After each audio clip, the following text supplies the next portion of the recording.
Assalamualaikum warahmatullahi wabarakatuh. Selamat pagi semuanya. Kami dari kelompok 1 akan mempresentasikan mengenai gempa di Turki. Nah, pasti teman-teman udah gak asing lagi dong dengan gempa di Turki, karena kan viral banget tuh di berita. Bahkan sampai ada yang menamai gempa di Turki kemarin itu adalah gempa yang mematikan. Wow, serem banget ya. Nah, teman-teman tahu gak sih apa penyebabnya dan dampaknya ke lingkungan tuh seperti apa? Nah, untuk lebih detailnya, simak video ini. Saya Mauzana Venita, saya akan menjelaskan mengenai apa penyebab dari gempa di Turki tahun 2023. Nah, teman-teman, ternyata Turki itu berada di jalur gempa bumi yang paling aktif di dunia. Salah satu paling aktif di dunia. Nah, terutama itu karena adanya kedua patahan lempeng Anatolia. Nah, Dr. Bob Holtford, seorang profesor geologi struktural di Universitas Durham, mengatakan pergeseran lempeng itu sangat masuk akal. Jadi sebenarnya gempa bumi ini terjadi karena pergeseran lempeng. Apalagi gempa bumi disebabkan dua lempeng tektonik yang berlawanan arah, yaitu lempeng Anatolia yang berada di sebelah utara dan juga lempeng Anatolia di sebelah timur. Nah, akhirnya tekanan ini menyebabkan satu pelat atau lempeng tersentak baik dari bawah ataupun di atas.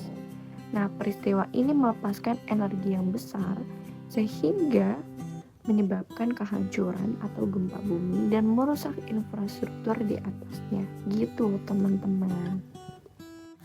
Nama saya Arfani Dwi Ardani. Saya akan menjelaskan siapa yang meramalkan akan terjadi gempa Turki pada 6 Februari 2023. Yang meramalkan yaitu Frank Holgerbach.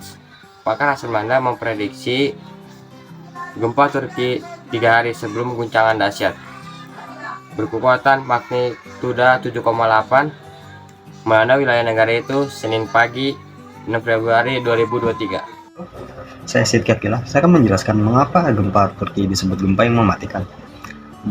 Dekan Fakultas Ilmu dan Teknologi Kebumian ITB, Dr.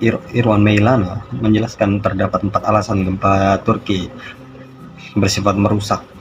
Pertama adalah gempa Turki memiliki magnitudo sebesar 7,8 skala Richter yang termasuk skala gempa bumi terbesar.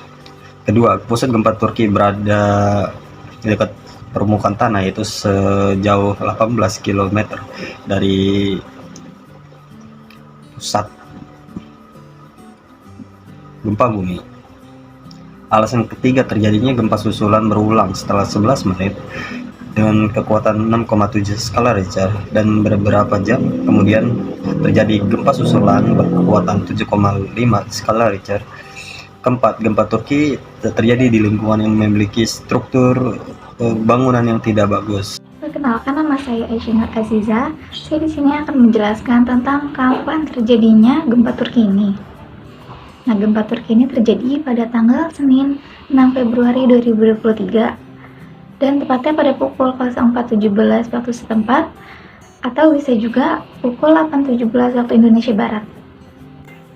Di mana pusat gempa bagian Turki dan daerah mana saja sih yang ikut merasakan guncangannya? Nah, pusat gempa di Kahramanmaras di Provinsi Gaziantep, Turki yang berjarak 33 km dari ibu kota provinsi yang bernama Gaziantep. Daerah yang ikut merasakan guncangannya yaitu 1. ada Turki, 2. Suriah tepatnya di kota Aleppo, yang ketiga ada Lebanon, yang keempat ada Siprus, yang kelima ada Israel. Ya, saya Reza Randi. Di sini akan menjelaskan yang terakhir, yaitu bagaimana keadaan baik lingkungan maupun masyarakat setelah gempa Turki. Dalam laporan Reuters Rabu 15/2/2023, salah satu warga bernama Muhammad Emin masih tertutupi abu reruntuhan. Ia mengaku sedang menunggu pasokan air bersih untuk mandi. Warga lainnya bernama Arif Rici mengatakan dia tidak bisa mandi atau mengganti pakaian. Ia menyebut hal ini banyak dialami warga lainnya. Selain itu, sebagian besar infrastruktur, sanitasi, dan kesehatan rusak akibat gempa. Kesehatan menjadi salah satu masalah yang serius, karena yang difokuskan bukan hanya memastikan warga selamat, tetapi juga harus memastikan warga yang dapat bertahan selama masa pengisian berlangsung.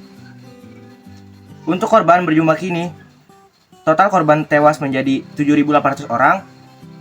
Menteri Kesehatan Turki, Fatih Koca mengatakan dalam konferensi pers pada Selasa kemarin, jumlah korban jiwa di Turki meningkat menjadi 5.434 korban jiwa.